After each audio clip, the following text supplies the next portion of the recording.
we've got a very special video podcast today. It's a little bit different from my usual format, but I could not be more thrilled that we're going to spend this time in conversation with Calum Macfarlane-Barrow, who is an extraordinary man and a former shepherd. A deer stalker. A deer stalker. Farmer. And estate manager and deer stalker. So you used to take people out shooting deer? Very much so, yes. Very much so. That's what we bought this place for back in 1977. I know you went on a pilgrimage that really changed everything. Well, it absolutely did, yeah. So you started praying, and what's so striking? I mean, we met in your chapel here last night, and the community 36 years on is thriving, it's growing, the hunger for prayer is going deeper. Something wonderful is happening. It's very interesting because when I had this vision that, this is great, everyone can get back to God. It doesn't need to be a big house like this. Anywhere, and I was thinking like in Glasgow, in Slotty Hall Street, number 38, Mrs. Goggins says, I say prayer every night at 8 o'clock.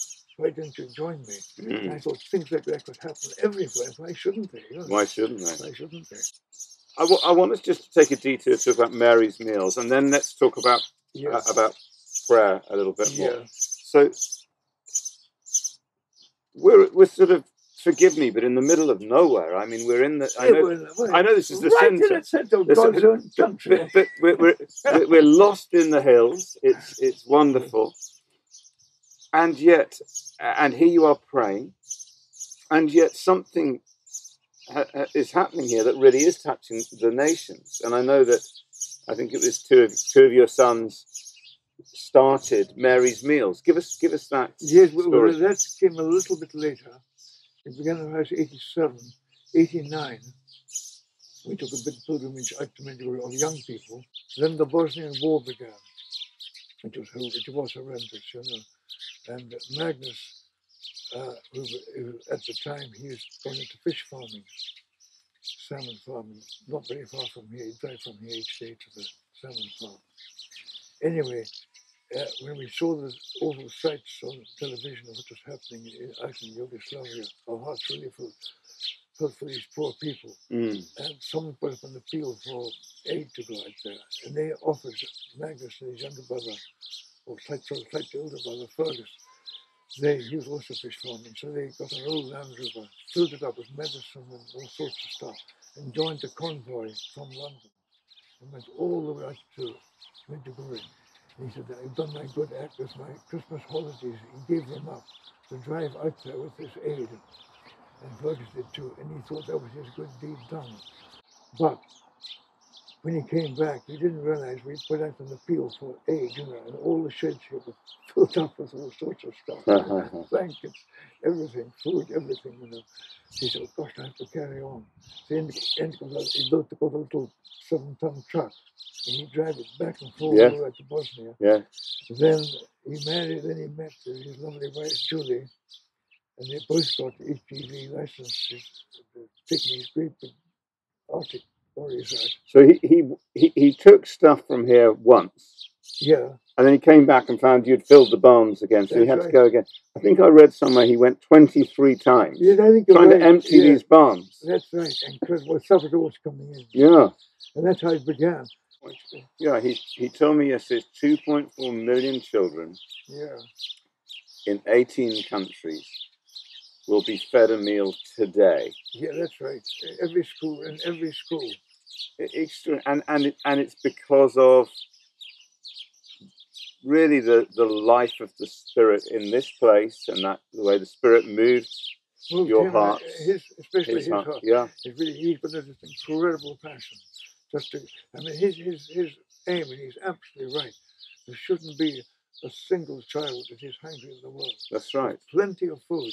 It's just been badly distributed. Yeah. The amount that's dumped every day and that sort of thing. So he says that his desire is that every child be fed.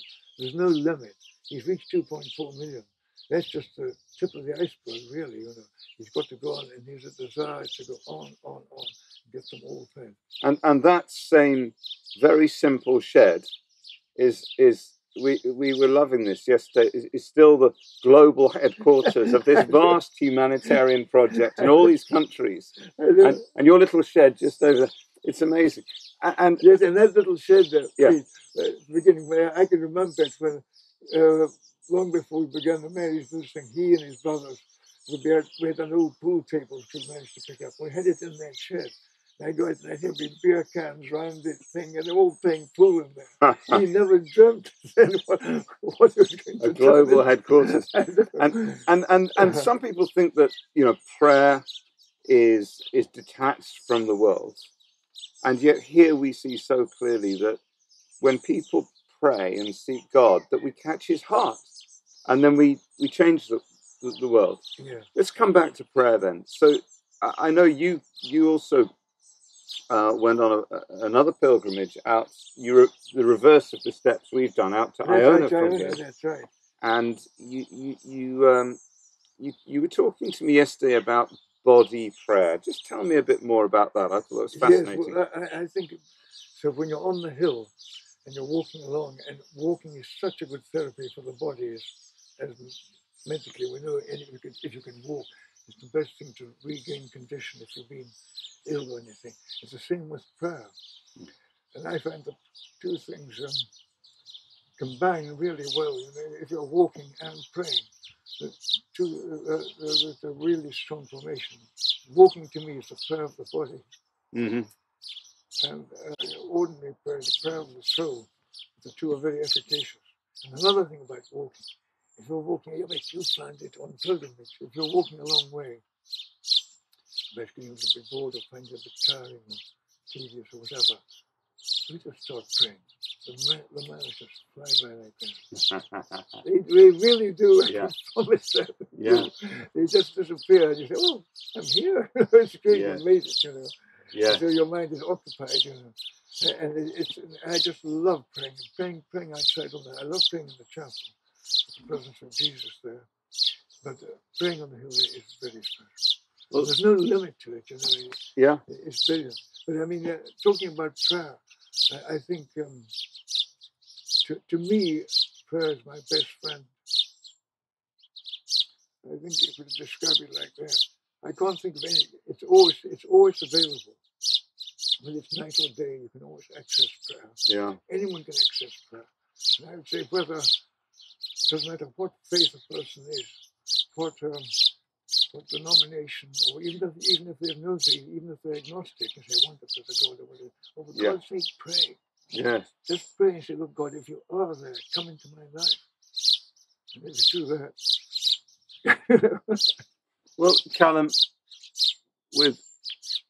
I do hope that when I'm in my 90s, I'm still walking up mountains and loving Jesus the way you are, and living a life of prayer the way you are. Would you mind many people will be watching this, will be inspired by what you've said and by the choices you've made and the beautiful, healthy, Jesus-loving, world-changing community you've established here at Greig Lodge. Would you mind just saying a simple prayer for those who are watching us now? Lord, I ask you to come into this situation. There are so many lovely people all around the world, Lord, who just don't know you. And if they came to know you, it would change their lives and give them that beauty in their lives. So I ask you, Lord, just to be with all people, bring the whole of the world back to you, Lord. Well, Calum, it's an honour to meet you.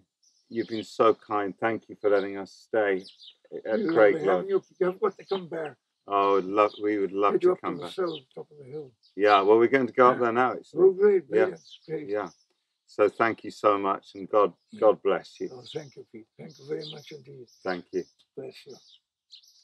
Let's have a quick hug. Hug. Bless you, Pete. Thank you very much indeed for the wonderful work you're doing. Oh, thank you so much, Calum. You and Marianne. Thank you. Bless you. Thank you. Praise the Lord.